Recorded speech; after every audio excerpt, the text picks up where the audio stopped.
Salam alaikum à tous et à toutes, en espérant que vous allez bien. Guirassi Baba, président de la Fédération de Diaspora, en compagnie de notre porte-parole Moustapha Diaby. Nous sommes là aujourd'hui pour faire un point avec vous en ce qui concerne notre projet pour la rénovation de la mosquée de Touba Kalamorba. Tout d'abord, merci à l'ensemble des personnes qui ont contribué à cette Sadara Jariya, il faut le souligner. La mosquée de Touba Kalamorba est un héritage indéniable pour l'ensemble des membres de la communauté diaranké. Que vous veniez de Touba ou pas, Touba est le seul village aujourd'hui qui rassemble l'ensemble de la communauté diaranké. On vous l'a expliqué et on l'a très bien expliqué grâce à l'article de Moustapha. Touba est aujourd'hui un symbole pour l'ensemble des Diarangos dans le monde. Pourquoi ? C'est le village qui a été fondé par Kalamorba Diaby Gassama, l'illustre érudit qui a œuvré toute sa vie au service de la science, au service de la religion et surtout au service de sa communauté. Il a rassemblé l'ensemble des familles diaranké et a fondé le village de Touba. Donc, il se trouve que cette mosquée est dans un état, je ne sais même pas comment le dire, Moustapha, franchement. On va essayer d'expliquer. Donc déjà, salam alaikum à tous et à toutes. Moustapha, toujours pour vous servir. Donc comme l'a expliqué Baba là, à l'instant, on est sur un projet. Je ne dirais pas que c'est un projet pharaonique, mais c'est un projet en tout cas qui me tient beaucoup à cœur. Pourquoi ? Et c'est pas que moi, c'est l'ensemble de la communauté diaranké et même au-delà de la communauté. Alors, il faut savoir aujourd'hui que cette mosquée, elle est aujourd'hui basée à Touba. Touba, qu'est-ce que c'est ? Aujourd'hui, Touba, c'est une cité sainte. En tout cas, pour ma part, c'est une cité sainte. Pourquoi cité sainte ? Parce que depuis sa création jusqu'à aujourd'hui, donc création 1815 jusqu'à aujourd'hui 2024, Ouais, c'est bien ça. le seul objectif, leur seul intérêt, ça a été l'apprentissage dans tous les domaines. Que ce soit le Coran, que ce soit la hadith, que ce soit le fiqh, ça a été que ça. Donc, je peux que l'apparenter à une cité sainte. Et ça va même au-delà de l'apprentissage. Et ça va même au-delà de l'apprentissage. Parce qu'il y a la partie apprentissage et il y a la partie, on va dire, où justement, on répand le savoir. Alors, bien sûr. Alors, c'est l'apprentissage, bien évidemment. Mais l'apprentissage, bien sûr, une fois que tu as appris, eh ben, forcément, tu le distribues. Et c'est le savoir. Et c'est pour ça que je dis aujourd'hui, c'est une cité sainte. Donc là, on est sur un projet de la mosquée qui va rassembler l'ensemble de la communauté diaranké. Et quand je dis l'ensemble de la communauté diaranké, c'est pas que ceux qui se trouvent à Touba, ni que ceux qui se trouvent en Guinée. Ça va au-delà. Ça va au Sénégal, ça va en Gambie, ça va au Mali, ça va en Côte d'Ivoire, ça va partout dans le monde, jusqu'en France. Jusqu'en France. Voilà, donc jusqu'en France. Donc aujourd'hui, voilà, donc on est là pour vous parler du projet de la mosquée et bien d'autres choses. Alors, comme vous pourrez le voir dans les différentes images qui ont pu circuler, la mosquée est dans un état vraiment, en tout cas, pas digne de la grandeur de la cité de Touba. Et c'est pourquoi notre association, la Fédération de Diaspora, a pris, on va dire, le parti de participer à cette campagne de récolte de fonds pour justement redonner à cette mosquée, on va dire... sa grandeur d'antan. Sa grandeur d'antan. Et alors, effectivement, déjà, il faut vous faire un petit fil rouge, un petit feedback de tout ça. Pourquoi on en est là aujourd'hui ? Alors, d'où est venue cette idée ? Donc, elle est partie des jeunes de France, okay ? De la communauté diaranké, des personnes qui sont là, des jeunes qui sont nés en France. Eux ont pris cette idée, ont eu cette idée de se dire, on veut contribuer. On veut apporter, on veut aider la communauté. Qu'est-ce qu'on doit faire ? Donc, ils nous ont approchés, ils ont approché certaines personnes, moi en l'occurrence, Baba et d'autres personnes. Donc, on s'est attablé et on a essayé de trouver une idée commune, pour, en tout cas, essayer de valoriser, en tout cas, c'est un patrimoine. Ouais, c'est un patrimoine. C'est un patrimoine et ça rentre complètement dans les missions de Diaspora, dans ce pourquoi la fédération a été créée, c'est justement pour perpétuer cet héritage, mais aussi magnifier ce magnifique patrimoine, qu'il soit culturel, qu'il soit scientifique ou qu'il soit littéraire. Et la mosquée de Touba entre dans le cadre de nos missions. C'est pourquoi, sans hésiter, On a participé à cette campagne de récolte de fonds et Inch'Allah, on va réussir à récolter les fonds nécessaires pour rénover la mosquée. Et aujourd'hui, où est-ce qu'on en est concrètement en termes de fonds? Combien on a pu récolter? Alors, aujourd'hui, il y a une cagnotte qui est ouverte. On l'a mis sur pas mal de réseaux sociaux. Donc, la cagnotte, elle est ouverte. En tout cas, pour l'instant, c'est vraiment un premier départ jusqu'à l'année prochaine, donc 1er janvier 2025. Alors, on a très bien démarré. Très clairement, on a très bien démarré. Moi, je suis assez satisfait parce que je ne pensais pas qu'on allait arriver à atteindre, en tout cas, ce chiffre en presque 20 jours. Donc, c'est le 18e jour, on est presque à 10 000 euros. 9 600. On approche les 9 600 euros. Donc, déjà, merci beaucoup. Merci à toutes les personnes qui ont contribué. Comme je le disais donc, dans ma première vidéo, 1 euro, c'est pas beaucoup, c'est pas peu. 1000 euros, c'est pas beaucoup. Donc, on va contribuer en fonction de notre puissance financière.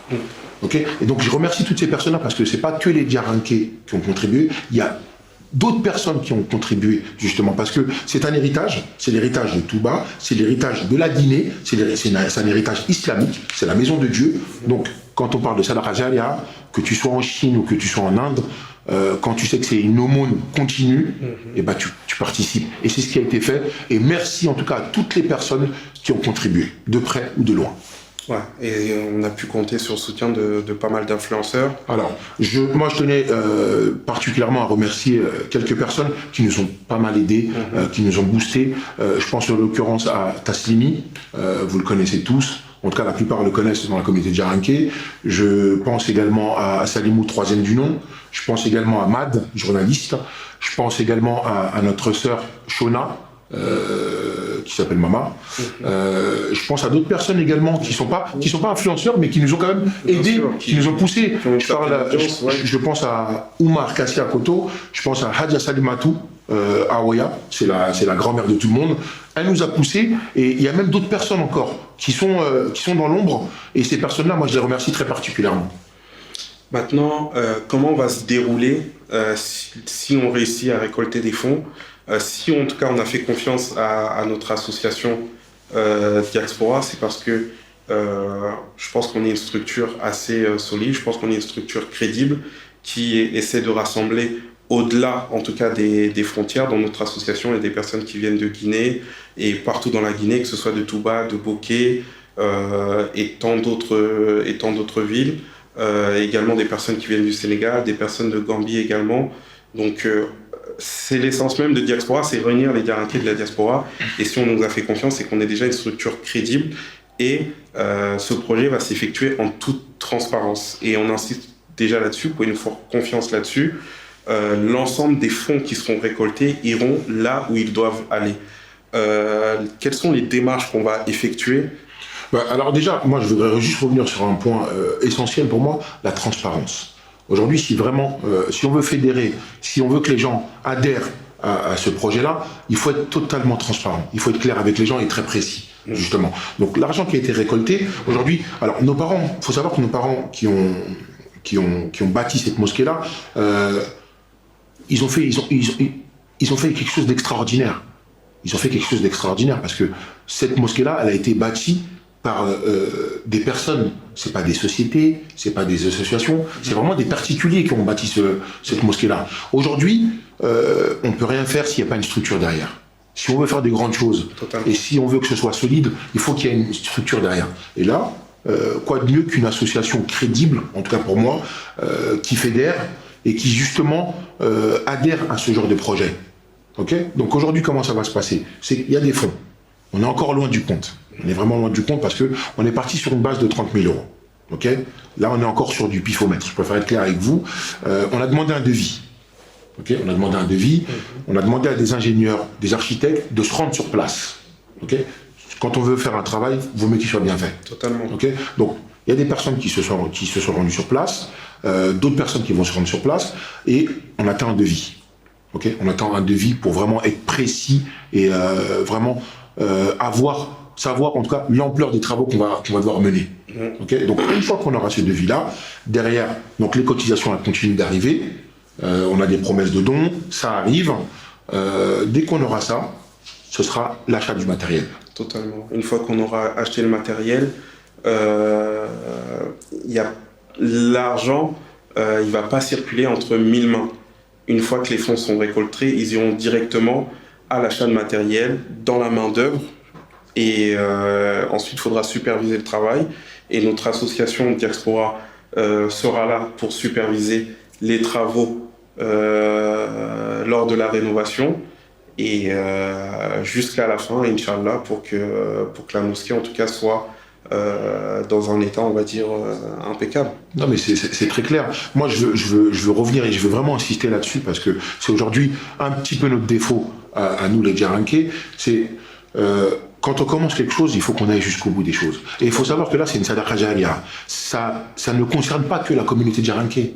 Ça concerne tout le monde. Il y a des personnes qui sont même pas... Alors, j'ai regardé sur le site de la cotisation, il y a des personnes qui sont même pas musulmanes. Moi, j'ai vu des noms, alors c'est peut-être des patronymes, peut-être des noms d'emprunt, mais en tout cas, moi, je pars du principe qu'ils n'ont pas un nom musulman. Okay, donc, ça peut être tout le monde. Il y a des Arabes qui ont cotisé, il y a des Foulos qui ont cotisé, il y a des Malinqués qui ont cotisé, il y a tout le monde qui a cotisé. Donc ça, c'est pas que le projet des Djaranké. Ouais. Non, ça dépasse. Voilà, ça dépasse vraiment toutes ces frontières-là. Donc, il faut être solide, il faut être transparent, il faut être clair avec les gens. Ça veut dire que cet argent-là, moi, je ne laisserai quiconque le foutre en l'air. Excusez-moi du terme, mais ça ne se passera pas comme ça. Aujourd'hui, on a besoin des sages, parce que c'est eux qui nous guident. Totalement. On a besoin de leur bénédiction, on a besoin de leurs prières, de leurs invocations. Mais derrière... On a besoin d'une jeunesse aussi. Voilà, on a besoin d'une jeunesse. Et je pense que main dans la main, on peut travailler. Totalement. Voilà. Donc les jeunes, ils ont un savoir-faire. Il faut que les plus anciens nous fassent confiance. Il faut que nous, les jeunes, on fait confiance aux anciens. Et je pense que c'est que comme ça qu'on arrivera. Donc aujourd'hui, l'argent, il est en cours de... On continue à le récolter. Une fois qu'il sera récolté, on travaillera avec des professionnels. Parce que c'est ça le nerf de la guerre, travailler avec des personnes sachantes et qui connaissent vraiment les métiers, des personnes compétentes. Et une fois qu'on aura tous le même son de cloche, on commencera le travail et il sera supervisé par Baba et ses équipes.